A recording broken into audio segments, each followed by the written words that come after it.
श्रीमन्नारायण नारायण हरि हरि ओम। श्रीमन्नारायण नारायण हरि हरि ओम। ध्रुव जी का संकल्प सिद्ध हुआ। भगवान का दर्शन करके घर तो आ रहे थे पर उदास थे। उनको विशेष आनंद नहीं हुआ। विदुर जी ने प्रश्न किया कि प्रभु, भगवान श्री हरि परम के पद को जो पाना अति दुर्लभ है, उनकी सेवा से ही प्राप्त होता है, पर ध्रुव जी उदास क्यों थे? मैत्रेय जी ने कहा, है विदुर जी, ध्रुव जी की दूसरी माता सुरुचि का शब्द बाण अभी भी ध्रुव जी के हृदय में गुंजायमान था। परमात्मा भव बंधन से छुड़ाते हैं फिर भी उनके पास नाशवंत बस की इच्छा की योगियों बहुत जन्मों से इस परमात्मा को प्राप्त नहीं कर सकते।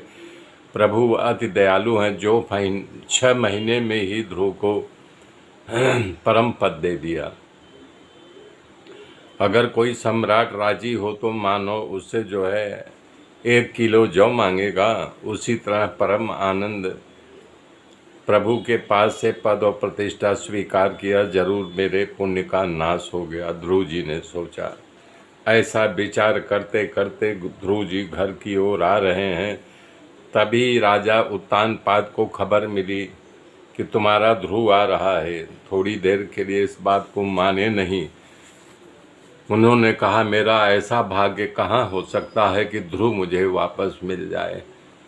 परंतु नारद जी के शब्द के उन्होंने याद आए तो तुरंत उठे, अपने गले में पहने हुए हार जो समाचार सुनाया था उसको निकाल के दे दिए। उन्होंने रथ घोड़ा पालकी तैयार किया, दोनों माताओं को तैयार किया, मंगल श्रृंगार किया।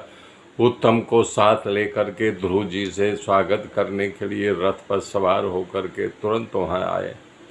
नगर के बाहर उपवन में ध्रुव जी को देखते ही राजा के आंखों में आंसू आ गए। दौड़ करके ध्रुव जी को अपने बाहों में भर लिया और लंबी लंबी सांस लेने लगे। उनकी आंखों में से प्रेम के कारण शीतल ठंडा आंसू गिरने लगा। ध्रुव जी अपनी दोनों माताओं को प्रणाम किया। नगर के तमाम नर नारी ध्रुव जी को फूलों की वर्षा की, इस तरह से ध्रुव जी का दिव्य और भव्य स्वागत हुआ। ध्रुव जी महल में तो उसके लिए ध्रुव जी को मनाई। सुनीति ने कहा, जा राज से जाने दे, इसी में इसका कल्याण है। प्रशंसा ध्रुव जी तैयार हो गए, माँ के चरणों में प्रणाम किया।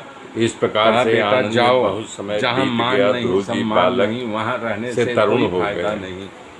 ध्रुव जी तैयार, इसलिए समस्त भूमंडल का यहाँ मान सम्मान नहीं, तू भी मेरे साथ चल। निर्णय किया। बोली, बेटा राज्याभिषेक किया। मैं उनके वश में हूँ उत्तानपाद ध्रुव को वो हमारे पति हैं, वो चाहे हमसे दासी से भी निम्न समझे, लेकिन आत्मा का सेवा करना हमारा फर्ज है। ध्रुव जी निष्ठा से उनकी सेवा करनी है।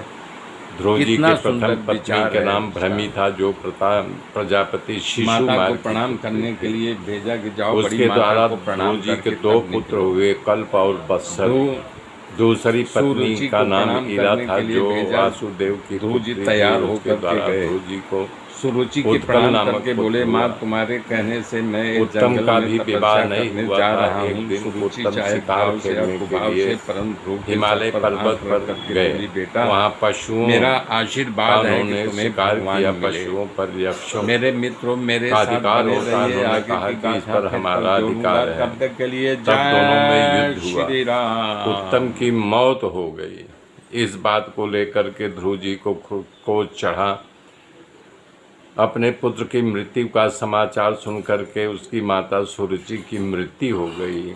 मेरे मित्रों, मेरे साथ जुड़े रहिए। आगे की गाथा फिर मैं कल जोड़ूंगा। तब तक के लिए जय श्री राम, जय श्री राम।